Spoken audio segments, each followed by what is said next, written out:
Hello and welcome to Chasing Truth. I'm going to talk about the law of God today. And I know when I say the law, everyone's like, thinking, what?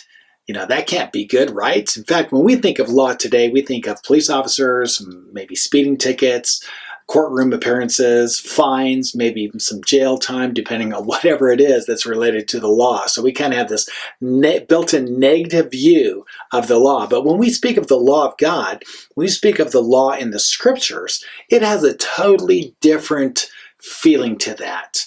In fact, we translate the word law from a Hebrew word called Torah.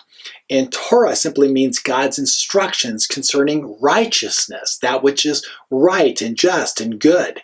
And God's law is good. It's holy. It's spiritual. It's something that we should be running after. But due to our negative view of the word law, we tend to run away from it. So today I just want to break down a couple verses found in Psalm 19 and verses 7 through 11. Now, before I go into that, think of King David, the righteous king of Israel who had faith in the Mashiach to come and was justified as a result of his faith in that promised seed. He says things like, "Oh, how I love thy law. It is my meditation day in and day out." How could he say that? It's because he had a biblical view of law. Let me give you a taste of that. Psalm 19, 7 through 11. Says this, "The law of the Lord is perfect." It's perfect in every way. It's perfect for us, the world we live in. And it goes on to say, restoring the soul. And the soul is that part of our being that relates to our mind, our will, our emotions.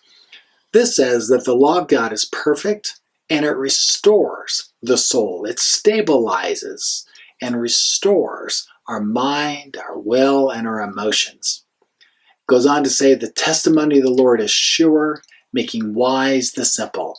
It will fill you with wisdom and knowledge and understanding in many different areas of your life.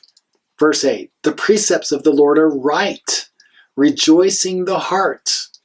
The commandment of the Lord is pure, enlightening the eyes.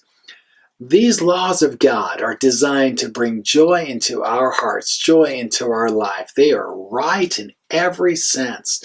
They're pure. They're holy. They open up our eyes to see things in God's creation and the world around us and how we live our lives that brings meaning and purpose and illumination. Verse 9, the fear of the Lord is clean, enduring forever. It's something that is eternal. His ways are eternal, and they bring about a cleansing that we all need. We live in this world that just defiles us and makes us feel just at times, unclean. The Word of God, it has a cleansing element to it, that as we spend time in the Word, embracing the law of God, it brings a cleansing as a result. And we all desire that. Goes on to say, the judgments of the Lord are true. They are righteous altogether. That's right. His law is righteous. It actually reveals that which is right and true and good. Verse 10, they are more desirable than gold. Yes, than much fine gold. The law of God, the commandments of God, the ways of God, they're actually more valuable than gold itself. We should not be running after gold. We should be running after the commandments of God.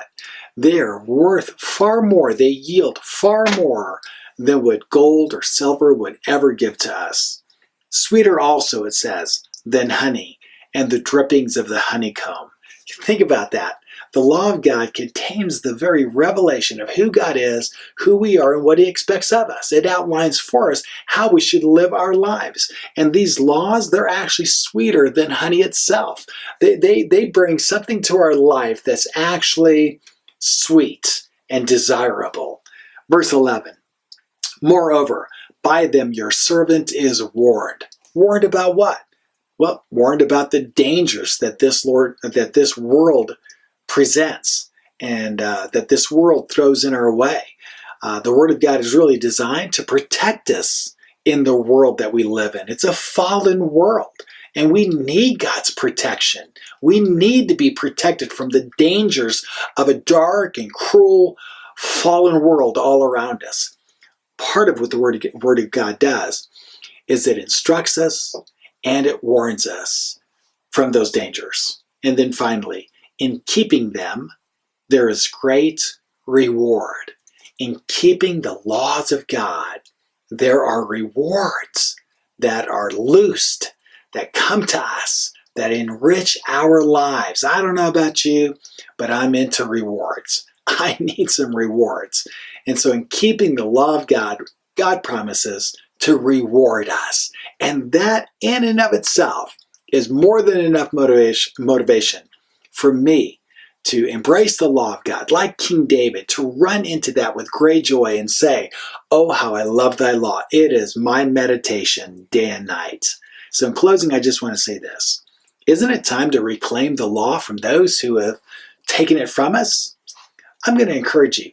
Ask God in your quiet time today, in your prayer time today, ask God to rekindle the fire in your heart for His law until you find yourself in the place that David, our ancient king, found himself, saying, oh, how I love thy law.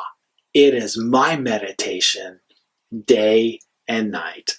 Thanks for joining me today. Subscribe to this channel, comment below, and check us out at graftedin.com.